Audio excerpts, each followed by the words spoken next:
Welcome to the Meaningful Success Podcast. My name is Josiah Clark, and this is my dad, Wade Clark. Dad. Well, you were supposed to say son in an endearing way. There we go. If you hear dog-like, adorable noises in the background at any point in this episode, that's because my dog, Emma, the German Shepherd, is in the recording studio with us right now. Recording studio, we call it. It's a corner of a bedroom. About 3 feet away. Yeah, right on the other side of the makeshift curtain that we're using to block some sound.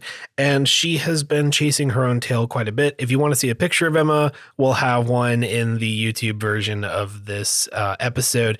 Also, on the note of visuals, Father... Yes. We do want to have this be a video podcast at some point. That is because he wants to embarrass me visually. He says things a lot of times that kind of confuse me or embarrass me a bit. So, well, that's one reason, but also just so that everyone can see how damn handsome you are. Yeah, right.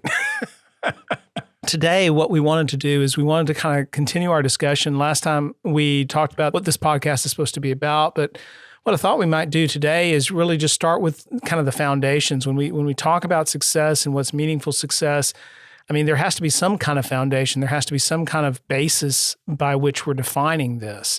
Josiah, what are your thoughts on this? So you're asking what the foundation of success is? Like, what is it that even defines it? Or yeah, I think that's what we want to talk about, because I think it's defined by a lot of different people, a lot of different ways. And there is a specific perspective, at least I have, but there are some things that I think are foundational to success. So expanding on what I said last week, just purely as far as what is success based on, we talked about it's something that's meaningful personally to you. It's not necessarily a destination. It's more of a lifestyle or a status which you want to achieve, not so much of I want to be CEO as it is, I want to be someone that does this or have this kind of impact or whatever, like the status of that. Correct. And it's as much about the journey as it is about the destination or arrival. It is unique to each individual, but what is it? I mean, how do you even go to the point of definition? And for me, I look at that as the starting point of knowing success is to know what your mission is. Meaning, what is the things that you want to invest your life in? The word mission comes across sometimes some plaque on the wall type of thing, but for me, it's really about what is most important to me and where I'm going to invest myself, so that when I look back on things that I've done, they're things that really matter. When you think about it, what is your thoughts? About mission? Yeah. I don't know. For me, my brain works a little different. Mm-hmm. It's harder for me to maintain a specific mantra like that. Maybe that's why I was emphasizing status earlier, because it's more about, for me, the mission is living a creative life where I make things that people love and that impact people, right? Well, and that is a mission. It is a mission, but it's less of something. I mean, I just did put it into words, but in the practical day-to-day, it's, Emma, why are you getting tangled up in the cords, baby? Come here, baby. So it's not something that's just... I don't think in those terms. Like, I don't think in the terms of, I need to recenter myself. What is my mission? And then I recite it to myself or whatever, which I know is not exactly what you're saying. No. But there's a formal structure to it that, for me, it's the same principle, but it's more of a feeling. It's more of a state of being out of which my thoughts flow rather than the other way around. Yeah, and I think that sometimes that's where we get muddied, because you hear the words mission and vision and strategy and all those things, and they're kind of tossed out altogether as one thing. When I look at it, I don't think of it as something that is restricting us. I don't think of it as something that is putting us in a box. More so, I do think that centering is probably the best word that you use there, because it can take many shapes. And let's use you, for example. Been times that you have pursued video editing. You've had times that you've pursued writing, which you're doing right now. You've had times that you pursued acting. You've had times that you've done other things. And it always wrapped around a story. It always wrapped around telling stories. Now, took different forms. And so it's not like your mission had to be, oh, I'm going to be a YouTuber or I'm going to be an author. The success really, or the mission was really, I want to engage people in a creative story. Yeah. So if you're not going through a process, kind of a formal process, what is your mental process that you go when you start thinking about, am I spending my time on things that actually matter to me? It's actually a source of a lot of anxiety at times, because with something like writing, where it's all sort of coming from a singular source, which is you, things like, writer's block, which is a real thing, or burnout, because there's other things you have to do, because it's not your writing, your creative effort is not the thing that pays the bills yet. Today. So when other things take priority, when other things eat up the energy, if not the time that you could be spending working on writing. For me, it's the energy. I tend to get my energy eaten up by all of my work projects, and then I don't really have anything left in me to work on the writing or whatever, even if I do have time. Yeah. When that happens, you either just force yourself to do it, which sometimes works, but most of the time, not so much. You end up going back and rewriting. Right. And there is something to be said for the discipline of, no matter what, rain or shine, snow or sleet, I'm going to write this many words and whatever. But if you take that into the real world, if you take that into outside the context of someone who does it professionally and therefore has, that's where you get your money. Yeah. It makes a difference. It does make a difference. So there's a lot of anxiety. There's a lot of imposter syndrome in something like that, where it's like, okay, well, this is what I want to do. I know that for a fact. And this is where I want to spend my time, and this is what I want to succeed in. But when I'm not able to, for one reason or another, devote myself to it in that way, it can bring up feelings of guilt. I see. So there's another piece of this that's not just, well, what is the most important thing? Because what if you're in a situation where you can't devote yourself to the most important thing? What does the journey between now and that place look like? That's part of life. I think that you go through seasons. It's not like every day, okay, you've got this calendar and here's what I'm going to do. Okay, I plot out X amount of time for running, X amount of time for writing, X amount of time for this or that. I just don't think our lives work that way. But, I guess, like you said, our brains work differently, our thought process work differently. I'm somebody who has a tendency to gain a lot of interests. I mean, if I look over, even as I grew up, I was at time that I was really interested in riding bikes, and another time weightlifting, and another time fishing, and another time, woodworking. And I've always been involved with music. That's always been something that's been central to the things I do. But I kind of dive in. I dive in headlong. And I think that there's allowances for that, those waves of energy and things. And then there's things that come up with our lives that we just don't have any choice. I mean, when I first got my job out of college, I went into retail management and decided pretty quickly that that was really not what I wanted to do. But I got into that work, and I wasn't in that job for 3 months, and the company decided that they were going to relocate. And so for the next 4 or 5 months, we were working 6 days a week, 12-hour days.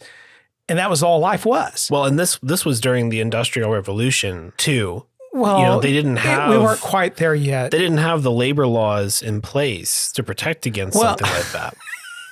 What I'm saying is, here I am straight out of college. I moved to a new town. I wanted to meet people. I wanted to go do things. I wanted to play music. There's just all kinds of stuff I wanted to do. And here I am working, 12, 14-hour days for 3-4 months straight. So when you're in one of those seasons, what is it that makes you not feel like a failure for not being able to pursue your success? Well, I think that that's where, first of all, for me, it goes back to centering on what's most important. And despite the pursuit of success, despite pursuing a dream, a goal, a vision, whatever those things are, there's just parts of how I want to live my life, how I want to treat other people, who I want to be. So in those times, a lot of things get stripped away. You may not be able to do a lot of other things, but the things that are the most important, I still do. So for me, it was my faith. And, visited some places, some churches or other things to meet people and that kind of stuff on the little bit of time I had. And I would play my guitar and I'd play music. So probably during that time, those two things were the things that still did not go away because, even if it was just playing my guitar in the corner of the room, that was something that fed me. I guess what we're seeing is there's a difference between your mission, the most important thing, and the practical realities of life. And so what is it that separates success and meaningful success and the pursuit of meaningful success from living a successful life with or without those things? Okay. Well, I think that it comes down to this. When you're looking at a mission, I use the word mission, but mission is really even not step one. Step one is knowing what you value. Your values. And what your beliefs are at the end of the day. Now, mission is nothing more than an extension of those values and say, okay, if these are the things that I hold true, that I think are most important, that I think are most impactful in life, a mission is, well, then how can I take those values and act them out in the world? However, that's taking it to the next step. So when you start, it's knowing what your values are and what is important to you. So I guess what I just described earlier, I didn't think about it that way, but really what I went back to was the values. I took a step away from a vision. I wasn't focused on vision. I didn't have time for vision. Honestly, I didn't even really have time for my mission, but I did. You always have time to live out your values. It kind of comes back to like the Maslow's hierarchy of needs. You're not going to be good old Maslow. Well, yeah. You're not going to be worrying about self-actualization and, chasing dreams and visions when you don't have food to put on the table. You're going to be focusing on what's most important at that moment. But that's not where we live our lives. We don't live our lives, hopefully, in that one state of crisis. That's where we really get excited because that's when we start looking at what's ahead. Because what we've talked about mostly today is what if I can't take a step forward? Right. But at some point, you are going to take a step forward. So this is all stuff that you talk about in your book that's not out yet, Meaningful Success. Correct. Which is where this podcast even came from. Because at first we were like, oh, well, we're going to publish your book and what could we do to promote it? Oh, a podcast would be really good. Well, that sounds very self-serving, doesn't it? Well, here's the thing. Here is a state of success you want to achieve, which is having your book get out there and, sell ideally. Yeah. And so in order to make that happen, you go to, well, what's a strategy I can do to make that happen? The strategy is, well, we got to promote it somehow. What if we do it with a podcast? Now, this has expanded far, far beyond the scope of what that initial idea was, because at the time, it wasn't this father-son thing. I wasn't even involved. It was just, what if you did a couple podcasts, right? Honestly, I didn't realize it at the time, but this to some degree has become part of my mission. Being on a podcast with your son. No, not, well, anyways. My mission is to always be on a podcast with my son. And his dog. My one and only son. I have more than one son. Of whom I only have one. Peter, you are my son as well, and I love you. So honestly, it kind of grew out of my personal pursuits that kind of dovetailed into or kind of morphed into what I was getting engaged in my career. Because I was working with a lot of companies and I'd be in discussions with business leaders about where are they going? What is success to them? And I was absolutely flabbergasted because I found that even a lot of what you would consider successful business owners couldn't answer the question, what is success for your company? I just wanted to know, what is the nature of success and what is it really? And I really came to the conclusion that it is very individual, but there are essential elements that work together to point someone in the direction of achieving that success that they want to achieve. And that's really what the book is all about. So you'll be able to read a lot more about all of these things in that book when it finally releases. We're hoping by the end of this year. But I did want to bring that up because we touched on the fact that we're both writers and stuff like that, and that you've got a book. You actually have more than one book. Well, I published a book on sales, simplifying complex sales, and actually did some updates on that and re-released it. Yeah, totally new version. Yeah. So excited about that. Yeah, but I just wanted to touch on that because, we talked about writing, but I think it's important that people know, well, what are we writing? Yeah. You're doing a serial novel. Yeah, my novel is an ongoing web serial called Pinstripe, and it's inspired by my love of manga and anime, and it's basically about business attire giving people superpowers, and the only way to advance in the corporate world is to physically defeat your superiors and take their jobs by force. And so there's this guy named Nico, who is the main character, who his goal is to beat literally everyone and become the CEO, the business king of the entire world. And so that's the story. That's the premise. There's a bunch of characters and a bunch of things like that go into it. But I know that was very special the first time I got my superpower bow tie. I don't think I've even worn a bow tie except for on a tux. I can't really picture you in a bow tie. That would look pretty dorky. So that's my book. That's what I'm working on. And as we record this, I'm in the process of finishing what'll be the last chapter of the first volume that I publish. And then going back through doing kind of a second draft thing and releasing everything chapter by chapter on my website, Pinstripe Shonen. That's Pinstripe, SHONEN.com. I'm glad you spelled that because I can't spell as a writer. We've got you. We've got you as your editor. It's fine. So has anything special jumped out this week as something that you would find as your favorite for this week? I think what you're asking is, what's the weekly favorite? Oh, it's the weekly favorite. Well, my weekly favorite is a video game called Dinkum. Dinkum? Dinkum, Dinkum, that I've started playing the last few days. It's very chill, very fun. The premise is there's this island called Dinkum. It's this island that's kind of Australia themed, and you go there and you build a little town. And you explore it and you build buildings and you craft things. And it's sort of this hybrid of Age of Empires and SimCity? Not so simulational as that. It's more like Animal Crossing or Stardew Valley, Okay. Which I know you're probably not as familiar with. No. I think you'd really enjoy Stardew Valley, actually, now that I think about it.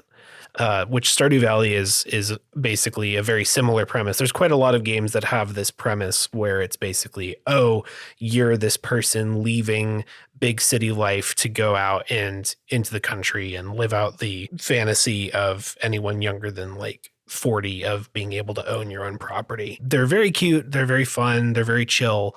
You plant your farm and you build your buildings and you do your stuff, and it's just one day at a time, and you go through, as many years of that as you want to. And so this one is called Dinkum. Just came out a couple weeks ago, I think, something like that. And it's been very well received as this little indie game, and I've really been enjoying it. That's great. Oh, you want mine? That's great. Oh, that's great. That's great. Well, mine is a TV show. It sounds like I watch TV all the time. I really don't, but it kind of feels like I do. My wife actually found this TV show on Netflix called The Extraordinary Attorney Woo. It's really good. It kind of pulls you in. You do have to kind of read subtitles if you don't speak the language. It's based in South Korea, and it is about an attorney who is on the autistic spectrum, who is brilliant, but is learning how to interact. It's really a good story. So is it like a drama?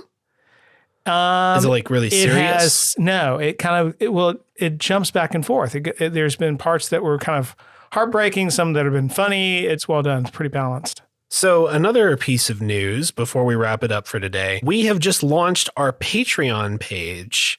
It's patreon.com/meaningful success podcast. And if you sign up on the Patreon, we have multiple tiers where you can get different perks. You'll be able to get access to ad-free episodes, early episodes, behind the scenes content on occasion, as well as at one of the levels, a monthly bonus podcast where we discuss just anything really, exclusive for people who support us on Patreon. So if you are interested in any of that or in supporting the show and helping us to, for example, upgrade our equipment to be able to do a video podcast instead of just audio, that'd be awesome. You can check it out again at patreon.com/meaningful success podcast. Yeah, and honestly, one of the things right now, as we're getting going, as we said last time, we're learning as we go, and we're wanting to make this as interactive as possible. So if you've got ideas or thoughts that you want to share, is there a message board that they can send that to? Well, if you want to ask us a question that we can answer or discuss in a possible future episode, you can leave us a voicemail on speakpipe.com/MSP. That's speakpipe.com/MSP. And just leave us a short little, 20, 30 second long message with your question. And in the future, we may choose your question to discuss and answer on the show. Awesome. Well, thanks for listening, everybody. We hope that you're enjoying this. We are, and share it with your friends. Let others know, because we're all on this journey together. The first episode so far has 9 downloads, and I'm assuming that 1 or 2 of those is probably us. So I'm going to say that's maybe 6 or 7 downloads so far, which not bad. No, not bad. So hopefully we'll just see those numbers grow, be able to impact more people, be able to get more questions and interact with more people. And this will be a nice fatted calf to present, at the feast with what? I don't like calf. I don't want it to be a fatted calf. Just ignore him. I would say ignore him, but I don't know if I can. Okay, he's looking away. So thanks so much for listening, everybody. This has been the Meaningful Success Podcast, episode 2. That's my daddy, Wade. And I'm your sonny, Josiah. And we'll see you next time. See ya. The Meaningful Success Podcast is hosted by myself, Josiah Clark, and my father, Wade Clark. You can visit our website at www.meaningfulsuccesspodcast.com or check out our publisher's website, dreamparrot.com. The intro and outro music is Brings Back the Feeling by Daniel Gunnarsson, licensed through Epidemic Sound, and the jingle music is by Emma Bug, licensed through Fiverr. Check out our Patreon once again at patreon.com/meaningful success podcast, and we'll see you in the next one.